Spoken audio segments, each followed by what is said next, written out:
नमस्कार, आप देख रहे हैं पब्लिक लाइव न्यूज़ और आपके साथ हूं राजेश विश्वकर्मा। दरअसल गुजरात की आर्थिक राजधानी सूरत में करीबन 119 जो है बांग्लादेशियों को सूरत क्राइम ब्रांच और लोकल पुलिस के संयुक्त ऑपरेशन में इन 119 महिला और पुरुष को यहाँ पर उनकी धरपकड़ की गई है, उनका गिरफ्तारी हुई है।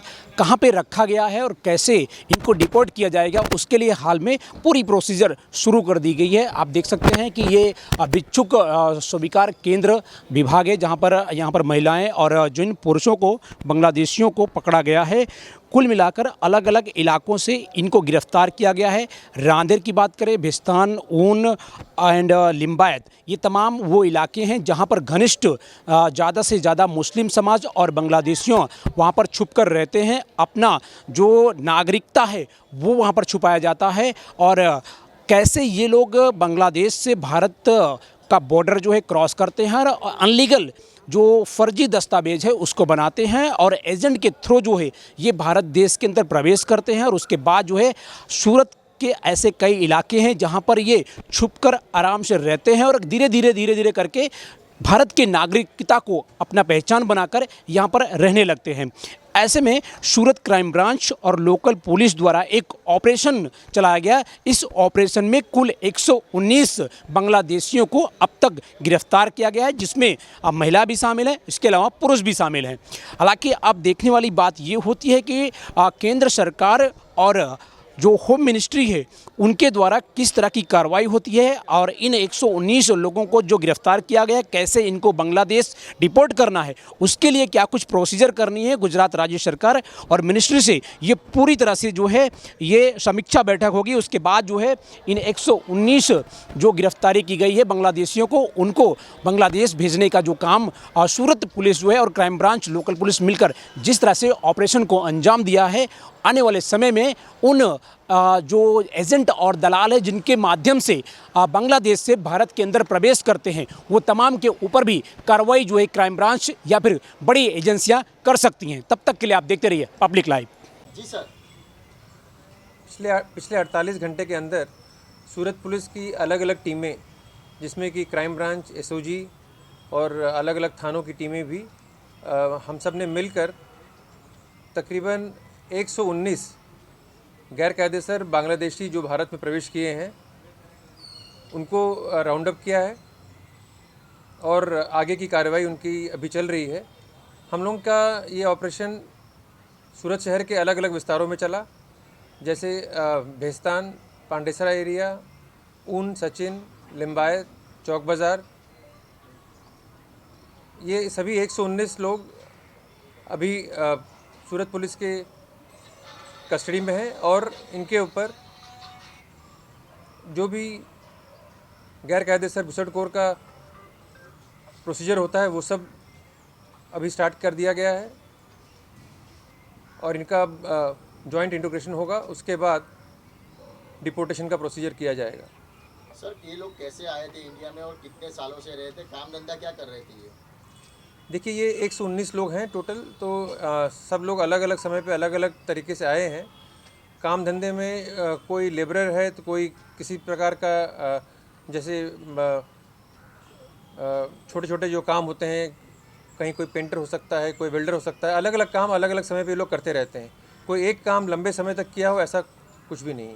सर, पहली ड्राइव में कितने बांग्लादेशी पकड़े गए थे, किस तरह उन्हें डिपोर्ट किया गया? ये हमारी पहली ड्राइव नहीं है। इससे पहले भी हमने काफ़ी बांग्लादेशी पकड़े हैं जो गैर कायदेसर तरीके से भारत में प्रवेश किए और जिसको कहा जाता है इलीगल इमिग्रेशन, तो उनको भी डिपोर्ट किया गया है। अभी की संख्या हमारे पास 119 की है। इससे पहले सूरत सिटी से अकेले 200 से ज़्यादा बांग्लादेशियों को डिपोर्ट करने का प्रोसीजर किया गया है। सर, पहले पकड़ाए गए थे उसमें से कितने डिपोर्ट किए गए? सूरत से अकेले 200 से ज़्यादा इलीगल बांग्लादेशी को हमने डिपोर्ट किया है, डिपोर्ट करने का प्रोसीजर किया है। बांग्लादेशी जो पकड़े गए उसमें से बोगस डॉक्यूमेंट में कोई यहाँ पे रह रहा था? हाँ, जो भी बांग्लादेशी पकड़े गए हैं उसमें बहुत सारे ऐसे हैं जिनके डॉक्यूमेंट्स बोगस हैं, जिन्होंने गलत तरीके से भारत सरकार के या अलग अलग स्टेट्स के डॉक्यूमेंट्स बनाए हैं। ये जो पकड़े गए सर, इनके पास से बांग्लादेशी नागरिकता के क्या क्या सबूत मिले हैं?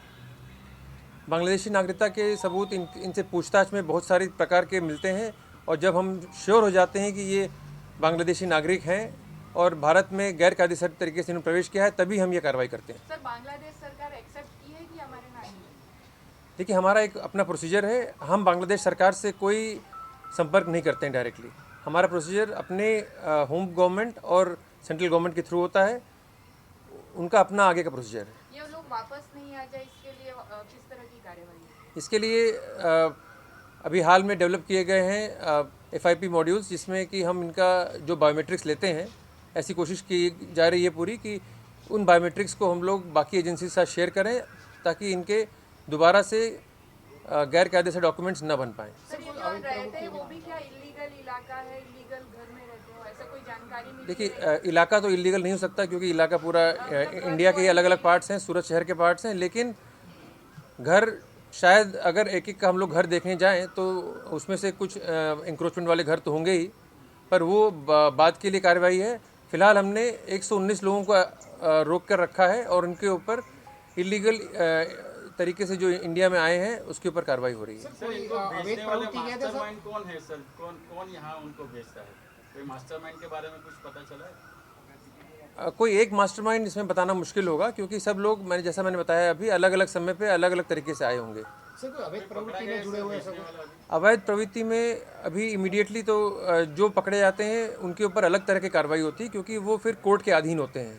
सर इनको जो फेक डॉक्यूमेंट्स बना के दे रहे हैं, अब तक ऐसे लोगों के सामने कितने लोगों के सामने कार्यवाही? गुजरात पुलिस को बहुत बहुत अभिनंदन देता हूं। पिछले 100 घंटे में 200 से ज़्यादा बांग्लादेशियों को पकड़ने में सफलता प्राप्त की है। सूरत शहर पुलिस द्वारा पिछले 36 घंटे में 109 जितने बांग्लादेशियों को पकड़ा गया है। 9 जितने बांग्लादेशियों को सूरत ग्राम्य द्वारा पकड़ा गया है। भरूच डिस्ट्रिक्ट पुलिस द्वारा भी 46 जितने बांग्लादेशियों को पिछले 2 दिनों में पकड़ा गया है। गुजरात पुलिस ने सभी दिशाओं में इस प्रकार से गैर कानूनी तरीके से जो गुजरात में रह रहे बांग्लादेशियों को पकड़ने के लिए ये ऑपरेशन पिछले कई समय से लगातार चला रही है और बहुत ही बड़ी सफलता प्राप्त की है। मैं फिर से एक बार गुजरात पुलिस को बहुत बहुत अभिनंदन देता हूँ।